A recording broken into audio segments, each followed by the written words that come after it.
Hello friends, कैसे हैं आप लोग। मैं फिर से आपके बीच आ गया हूँ एक और टॉपिक के साथ।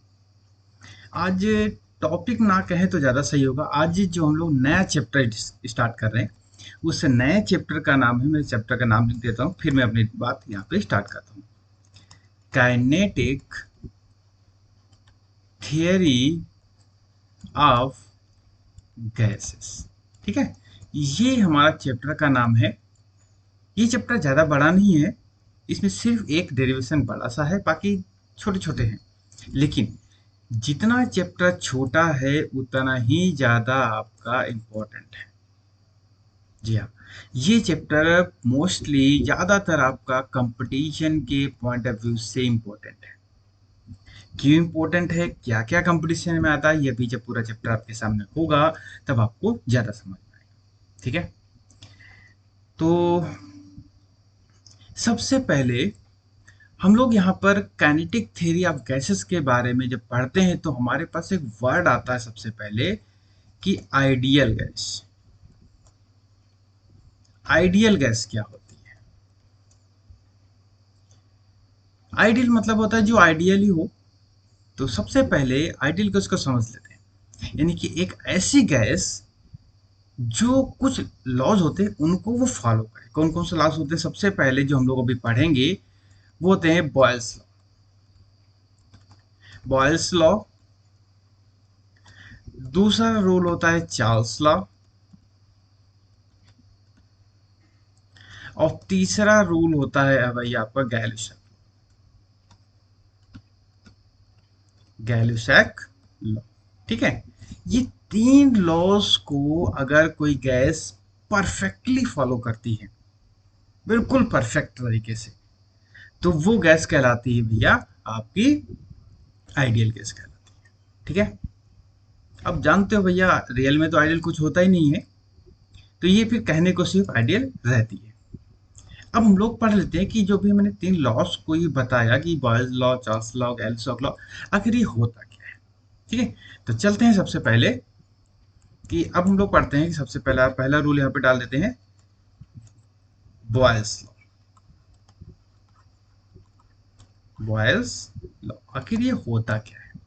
ठीक है, देखो इसको हम लोग सबसे पहले एक आपको फिगर के जरिए आपको एक्सप्लेन करूंगा, क्योंकि फिगर से समझना थोड़ा सा आसान रहता है। देखिए, ये आपके सामने फिगर रहा है।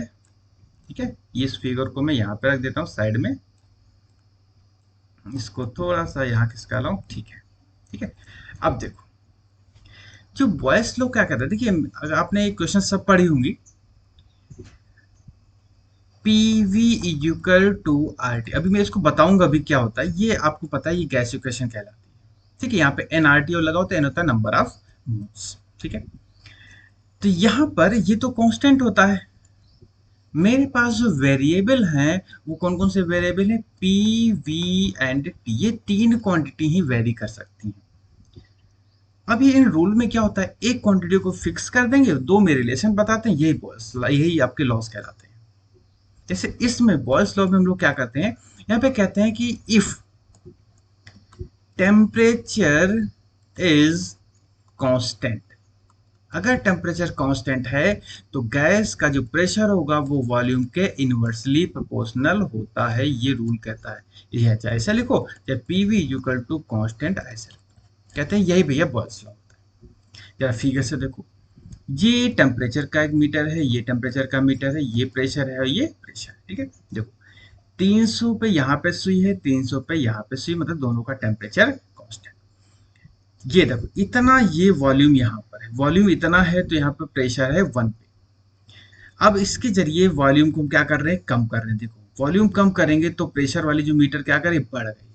क्या वो वॉल्यूम पहले ज्यादा था, प्रेशर था कम, वॉल्यूम जैसे जैसे कम हो रहा है वैसे वैसे प्रेशर क्या हो रहा है, बढ़ रहा है। ठीक है, यही चीज यहाँ पे बताई गई। ये फिगर्स भी आपको शो कर देता है कि हाँ यहाँ पर क्या चीज है। ठीक है, तो आई थिंक आपको पूरा सब क्लियर हो गया होगा कि बॉयल्स लॉ होता क्या है। अब हम लोग नेक्स्ट की तरफ बढ़ते हैं। दूसरा रूल आता है भैया आपका चार्ल्स लॉ।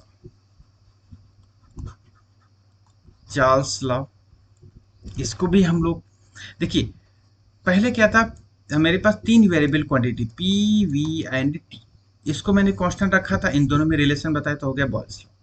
अब हमको क्या करना है, प्रेशर को कांस्टेंट करना है, तो यहाँ पे क्या लिख देंगे, एट कांस्टेंट प्रेशर। क्या कर देंगे, एट कांस्टेंट प्रेशर, जो V होगा क्या हो जाएगा, directly proportional T। This is known as Charles law. जरा इसको फिगर के माध्यम से भी समझते हैं, क्योंकि जो चीज देखते हैं वो चीज ज्यादा याद रहती है।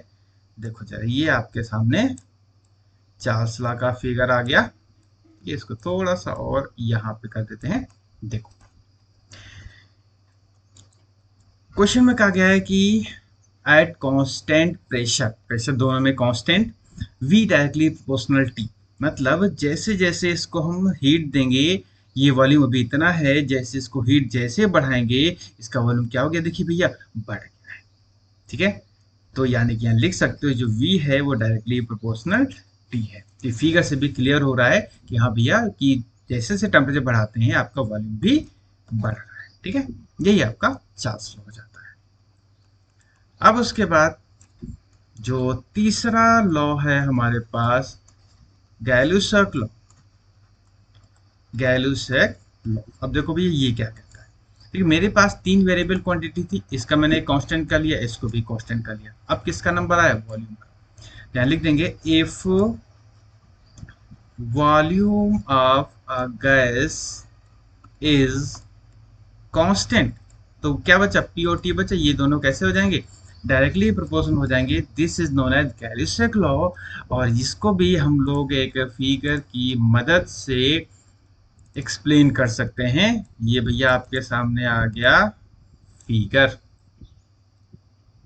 ठीक है भैया, ये फिगर आ गया आपका। देखो एक बर्तन ये वाला है, एक बर्तन ये वाला है, ये प्रेशर का मेजरमेंट है, मेजरमेंट से मेजरमेंट होगा। ठीक है, अब कह रहा है कि P डायरेक्टली प्रोपोर्शनल T, इस बॉडी, इस बर्तन का जो टेम्परेचर है वो T1 है, इसका टेम्परेचर जो है T2 है, इसको हम हीट कर रहे हैं, तो हीट करेंगे तो इसका टेम्परेचर ज्यादा हो जाएगा, इसका मतलब T1 is less than T2, मतलब इसका कम है, इसका ज्यादा है। तो जब ज्यादा है तो देखिए प्रेशर यहाँ पे सुई क्या करिए, यहाँ पे 4 पे है, यहाँ पे 2 है, मतलब इसका प्रेशर भी ज्यादा, मतलब इसका टेम्परेचर ज्यादा तो इसी का प्रेशर भी ज्यादा। ठीक है, तो ये लॉ हो गए हमारे गैलुसैक। अब हम लोग थोड़ा सा और आगे बढ़ते हैं। देखिए गैस, आइडियल गैस क्या होती है ये भी बता दिया, तीन लॉज जो फॉलो करते हो, लॉज होते क्या क्या ये भी बता दिया। ठीक है, तो अब हम लोग क्या करते हैं कि अब देखिए एक चीज और बता दें, यहाँ पर लगे हाथ उसी में ही, जैसे ये आपके पास था बॉयल्स लॉ था, यहाँ पी और वी में रिलेशन था।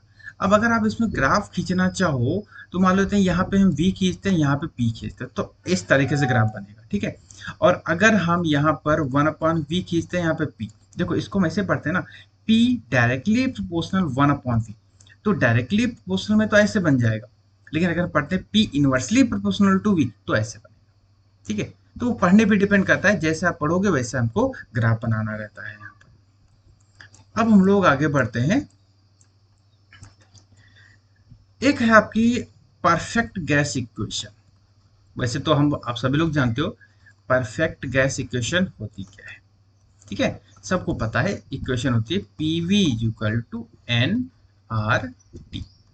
ठीक है, ये this is known as perfect gas equation. ये P प्रेशर होता है, ये वॉल्यूम होता है, ये N यहाँ पे लिख देते हैं नंबर ऑफ मोल्स। ठीक है, ये है आपका नंबर ऑफ मोल्स। R क्या है आपका, ये है आपका गैस कांस्टेंट, ये आपका है गैस कांस्टेंट। जो T है आपका वो क्या होता है, टेम्परेचर होता है। ठीक है, ये सारी चीज आपको पता रहती है। अब इसका भी छोटा सा डेरिवेशन है, ज्यादा डेरिवेशन बड़ा नहीं है, इसको भी आपको दिखाते हैं, क्योंकि जो चीज दिख जाती है वो चीज ज्यादा याद रहती है, इसलिए मैं आपको सीधे सीधे सब चीज दिखा ही रहा हूं। देखिए यहाँ पर अभी मैंने बताया बॉयल्स लॉ आपका V is inversely proportional to V, ये मैंने आपकी बॉयल्स लॉ भी आपका बता दिया था।